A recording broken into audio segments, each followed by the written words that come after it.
So we all know that this story is based off of the movie The Orphan, right? So they've just done the documentary on it and broke it down. And I'm going to tell you something. It has infuriated me in the beginning. First, Michael Barnett, whatever his name is unimaginably some sort of victim in some case. Makes no sense to me at all. When he watched his demon wife, Kristine Barnett, turn around and abuse this child, and he turns around on this documentary and absolutely is playing the victim when she wants to ask questions to him.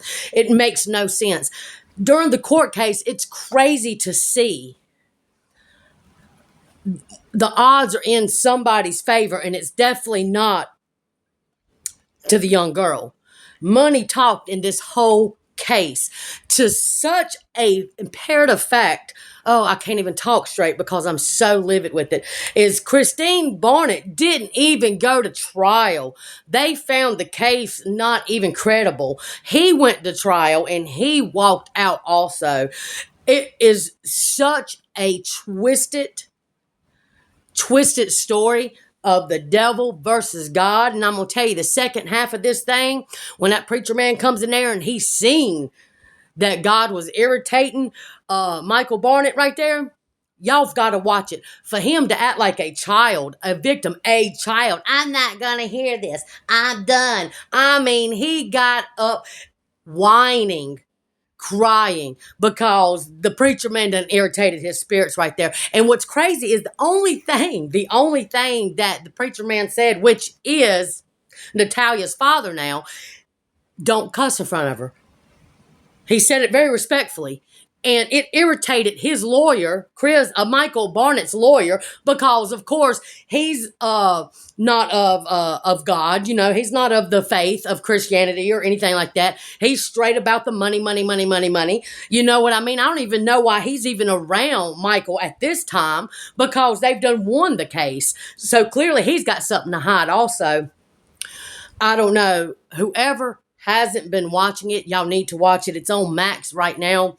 And I don't even know if I'm halfway done with this thing yet, but it's so crazy because at the beginning, I actually could see some evil in the little girl. But when you start listening and watching the whole thing, it's because of her mother, her biological mother, the doctors over there told her they needed to give her up. It's just so wild to me. So wild. I can't even wrap my mind around it. And this little girl right here is in Florida.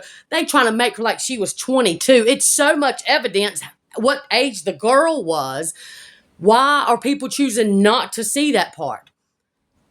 I mean, the dental records, the DNA, even the freaking birth certificate tells the judge the age, and the judge wouldn't even allow it, which makes no sense to me whatsoever, because they have set this child at between the ages of 9 and 11. Do you know that they had this little girl living in an apartment alone, trying to claim she was in her 19 or 22 years of age, which is so freaking wild. And yeah, she was absolutely doing things that was unimaginable. It's because she hasn't been raised, right? She was curious about boys. She was doing these things.